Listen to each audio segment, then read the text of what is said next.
Halo Sobat GP semuanya, Assalamualaikum warahmatullahi wabarakatuh. Salam sejahtera, salam Om Swastiastu. Semoga rekan-rekan semuanya dalam keadaan sehat dan selalu bersemangat di dalam mempersiapkan diri menghadapi seleksi kemampuan bidang CPNS 2023, khususnya buat rekan-rekan yang mengambil formasi pengelola penanganan perkara kejaksaan ya. Dalam video kali ini saya akan bahas tentang kisi-kisi dan latihan soalnya sekalian buat rekan-rekan yang memilih formasi pengelola penanganan perkara kejaksaan. Oke, bagi rekan-rekan yang baru hadir di channel Guru Peduli ini, silahkan jangan lupa untuk subscribe dan juga likes dan share kepada rekan-rekan yang lain. Dan juga jangan lupa untuk nyalakan loncengnya sehingga tidak ketinggalan dengan materi-materi terbaru dari kami. Kalau sudah, mari kita masuk langsung ke kisi-kisi serta soal-soal yang sudah saya persiapkan ya. Oke rekan-rekan, ini adalah kisi-kisi dari SKP Pengelola Penanganan Perkara Kejaksaan. Oh ya maaf, sebelumnya saya lupa ya. Sebelum saya lanjutkan, saya ucapkan selamat buat rekan-rekan semuanya yang sudah lolos SKD dengan nilai yang memenuhi perankingan dan masuk perankingan. Semoga Anda semuanya sukses di dalam menghadapi SKB yang akan segera datang. Oke? Ya, ini kisi-kisi SKB Pengelola Penanganan Perkara Kejaksaan ya, menurut edaran dari Menpan Kementerian Pendayagunaan Aparatur Negara serta Reformasi Birokrasi ya. Surat edaran ini nomornya B garis miring 3187 garing M titik SM titik 01 titik 00 titik 2023 ya, mengenai apa? Mengenai materi pokok soal seleksi kompetensi bidang dengan CAT untuk seleksi pengadaan CPNS tahun anggaran 2023. Berikut ini saya rangkum dari surat edaran ini ya. Iya, kisi-kisi untuk CPNS formasi pengelola perkara atau penanganan perkara di kejaksaan ada dua ya, kemampuan umum dan kemampuan khusus. Kemampuan umumnya atau pengetahuan umumnya berhubungan dengan Pancasila dan kewarganegaraan. Oke, kemudian yang kedua ada pengantar ilmu hukum dan pengantar hukum Indonesia.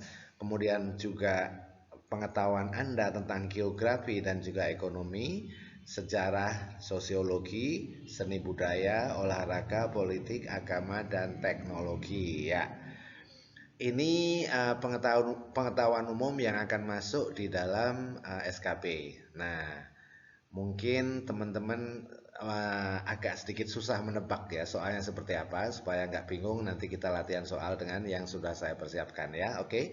Kemudian kemampuan khususnya berhubungan dengan perundang-undangan tentang kejaksaan, administrasi data, operasi perangkat lunak dan pengelola data, penyusunan laporan, pengetahuan umum hukum acara pidana, dan pengetahuan umum hukum acara perdata. Semuanya akan saya sampaikan di video-video di channel ini ya.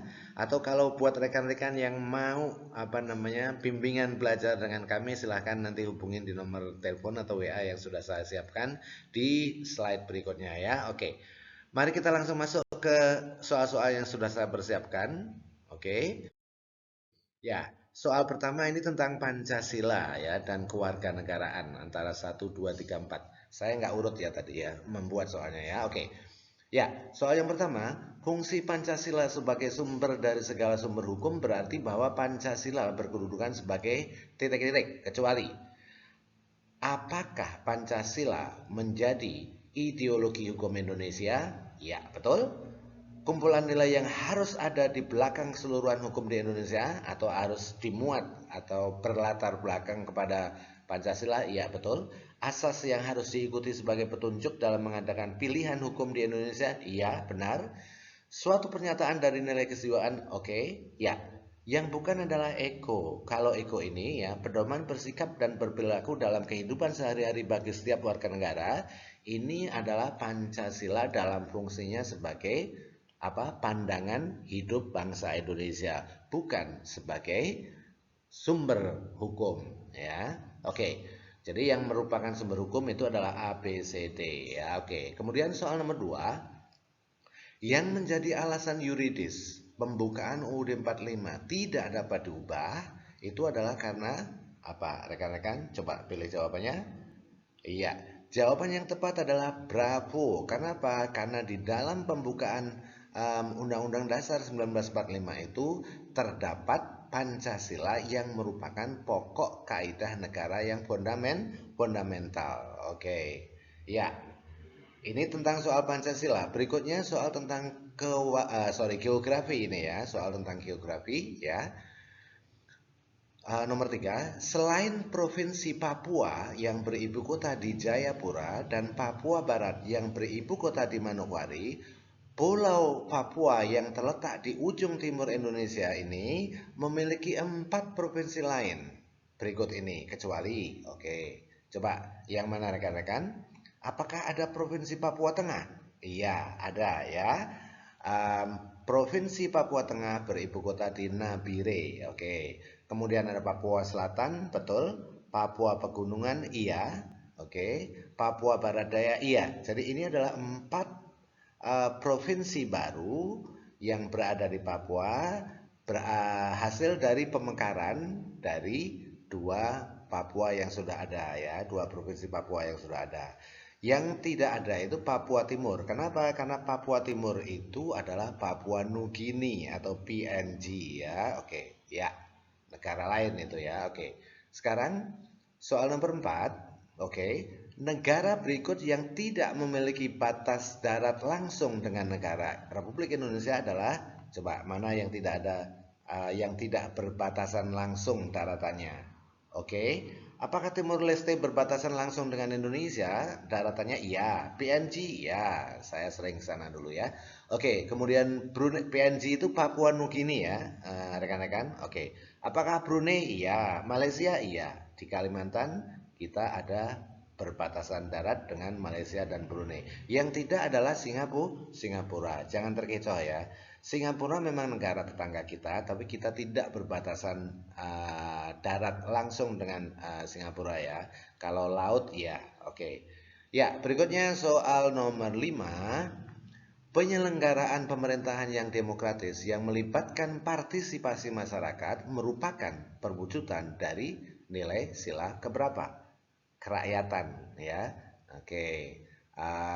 Demokrasi itu adalah kerakyatan, dari rakyat, oleh rakyat, dan untuk rakyat. Makanya yang berhubungan dengan demokrasi ya, atau pemilu ya, atau musyawarah, oke, atau gotong royong itu adalah sila keempat.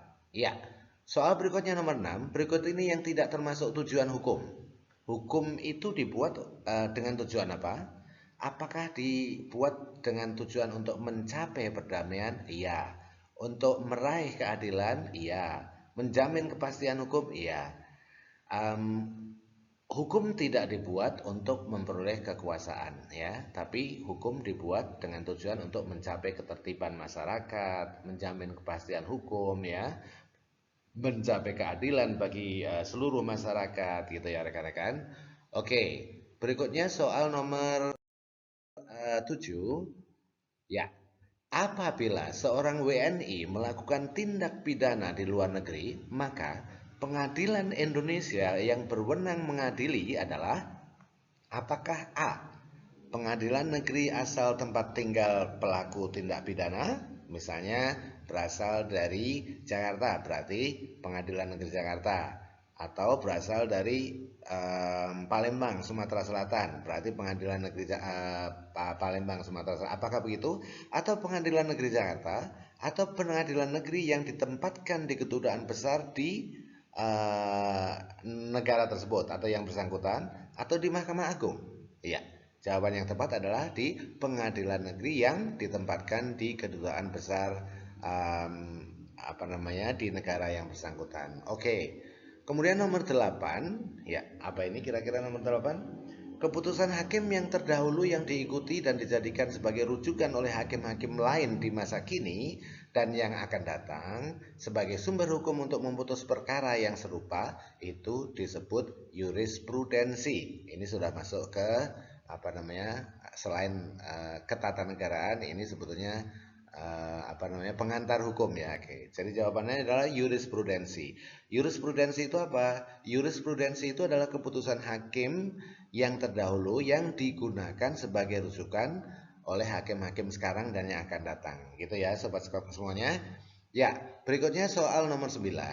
Serangkaian tindakan penyelidik untuk mencari dan menemukan suatu peristiwa yang diduga tindak pidana untuk menentukan dapat tidaknya dilakukan penyidikan atau apa namanya, apa, perlakuan lebih lanjut disebut apa? Iya, disebut penyelidikan. Oke, jadi penyelidik berarti penyelidikan. Kalau di sini penyidik berarti penyidikan. Setelah diselidiki, ya, setelah diselidiki, kemudian ada dugaan tindak pidana, maka tugas penyidik berikutnya adalah mencari dan mengumpulkan barang bukti yang membuat terang tindak pidana tersebut dan menemukan tersangkanya. Nah, kegiatan ini disebut penyidikan, gitu.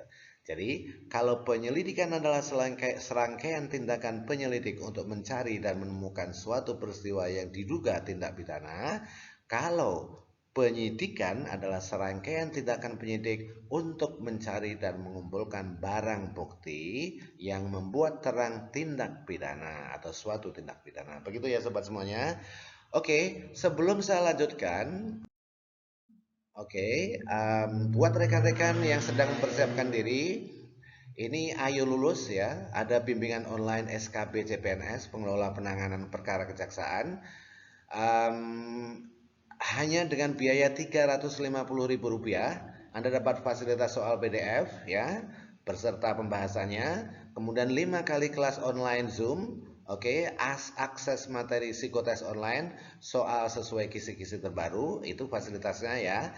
Dan kalau Anda tertarik dan berminat, silahkan hubungi langsung ke WA 0859 4726 8588. Oke. Iya, silahkan, jangan ragu-ragu ya. Ya, berikutnya soal nomor 11.